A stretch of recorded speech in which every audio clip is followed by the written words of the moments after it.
அந்த ஜெயிலில் இருந்தவர் இப்போ ஒரு ஆடியோ ஒன்று இணையதளத்தில் வைரலாகி வருது. நீங்க எல்லாம் கேட்டிருப்பீங்க. யாரு? ராசா. திமுகவினர் கனிமொழிக்கு காட்டிய அக்கறையை ராசாவுக்கு காட்டவில்லை. கனிமொழி கைதாகும் வரை ராசா கட்சி நிர்வாகிகள் யாரும் எட்டி பார்க்கலை என்று ஆதங்கப்படுறார்.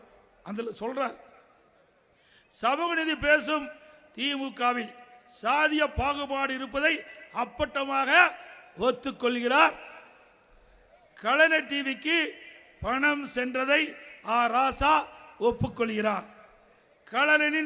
கலைஞரின் இறுதி காலத்தில் ஸ்டாலின் அவரை கைதி போலத்தான் வைத்திருந்தார். ஸ்டாலின் கட்சியை கைப்பற்றி விட்டார் என்கிறார் ராசா. எவ்வளவு மோசம்! யார் சொன்னது? திமுகவில் இருக்கின்ற எம்பி சொல்றாரு, முன்னாள் மத்திய அமைச்சர் சொல்றாரு. யாரு?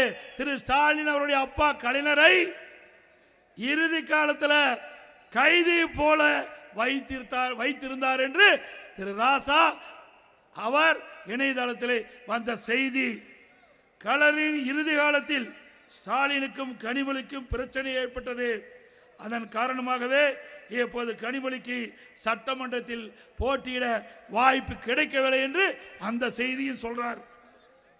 ஸ்டாலினுக்கு தான் பெரிய பிரெயின் என்ன மூளை இருக்கிறதா? டெல்லிக்கு போனால் இங்கிலீஷில் கிழித்து விடுவாரா? அவர் தன்னை பெரிய ஆள் என்று நினைத்து கொண்டிருக்கிறார். அவர் கனிமொழியை ஒரு நாளும் நம்ப மாட்டார். இது ராசா சொல்றார். என்னை எப்போதும் கட்சியில் வெளியே தள்ள முடியாது. என்னை எப்போதும் கட்சியில் இருந்து வெளியே தள்ள முடியாது. என் செல்வாக்கு, என் கம்யூனிட்டி, என் அறிவு என்று எதையும் வெளியே தள்ள முடியாது என்று ராசா சமூக வலைதளத்தில் பரவலாக வைரலாக பரவி வருகிறது. அப்ப இன்றைய முதலமைச்சர் திரு ஸ்டாலின் அவர் அப்பாவை எப்படி வச்சிருந்தாரு? கைதி போல வச்சிருந்தாரு. சொந்த அப்பாவே அப்படி வச்சிருக்கிறவரு நாட்டு மக்கள் என்ன பாடுபடுத்துவார் சிந்திச்சு பாருங்க. நாங்க அப்பொழுதே சொன்னோம், யாரு நம்பல. இன்றைக்கு பூனைக்குட்டி வெளியில வந்து விட்டது. உண்மை செய்தி வெளியில வந்து விட்டது திரு ராசா மூலமா. இன்றைக்கு புதுசா அறிவிப்பு வெளியிட்டார். ஏற்கனவே இருக்கின்ற அறிவிப்பு தொங்கிட்டு இருக்குது. இன்றைக்கு கிராமத்தில் சொல்லுவாங்க, கேட்கிறவர்கள் அதுக்கு நீங்களே முடிவு பண்ணு. என்ன தமிழ்நாட்டு மக்களை பற்றி அவ்வளவு எளிதா இட போடுறீங்களா? தமிழ்நாட்டு மக்கள் அறிவு கூர்மையான மக்கள். எது சரி எது தவறு சீர்தூக்கி பார்த்து இட ஓட்டு தீர்ப்பளிக்கக்கூடிய ஆற்றல் மிக்க மக்கள் தமிழ்நாட்டு மக்கள். ஸ்டாலின் அவர்களே, கடந்த முறை கவர்ச்சகரமாக அறிவிப்பை வெளியிட்டு மக்களை ஏமாற்றி ஆட்சிக்கு வந்துட்டீங்க. இந்த முறை அது நடக்காது.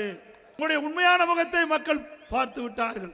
இனி உங்களுக்கு தமிழகத்திலே வாய்ப்பில்லை. இன்றைக்கு மத்திய அரசாங்கம் அறிவிக்கப்படுகின்றது, எல்லா மாநிலத்திலும் ஜாதி வாரி கணக்கெடுப்பு எடுக்கப்படும் என்ற அறிவிப்பை வெளியிட்டிருக்கிறது. அதை தமிழகத்திலே நடைமுறைப்படுத்தப்படும். ஜாதி வாரி கணக்கெடுப்பு தமிழகத்திலே நடைமுறைப்படுத்தப்படும். தமிழ்நாட்டுக்கும் டெல்லியிலுக்கு என்டிஏ அங்கதான் போட்டியா. இப்ப எங்க தேர்தல் நடக்குது சொல்ல? எங்க நடக்குது? தமிழ்நாட்டில் நடக்குது. என்ன தேர்தல் நடக்குது? சட்டமன்ற தேர்தல். இது கூட தெரியாத ஒரு முதலமைச்சர் ஸ்டாலின் அவர்கள். ஏங்க, தமிழ்நாட்டில் தான் சட்டமன்ற தேர்தல் நடக்குது, டெல்லியிலா நடக்குது? ஏங்க, நம்மை பற்றி குறை சொல்வதற்கு அவரால் ஒன்று கண்டுபிடிக்க முடியல. அதனால பாரதிய ஜனதா கட்சியை விமர்சனம் செய்கின்ற மாதிரி என்டிஏ கூட்டணி வச்சு இன்னைக்கு விமர்சனம் செய்திருக்கான். தில்லு திராணி தெம்பு இருந்தா அண்ணா திமுக பத்தி பேசு, நாங்க சரி எங்க தொண்டை பதில் சொல்லுவோம். எந்த திராணியும் இல்லாம சட்டமன்ற தேர்தல் இப்ப நடக்குது. இன்னைக்கு சட்டமன்ற தேர்தலில் அண்ணா திமுக வெற்றி பெறும் 100% அவருக்கு தெரியும்.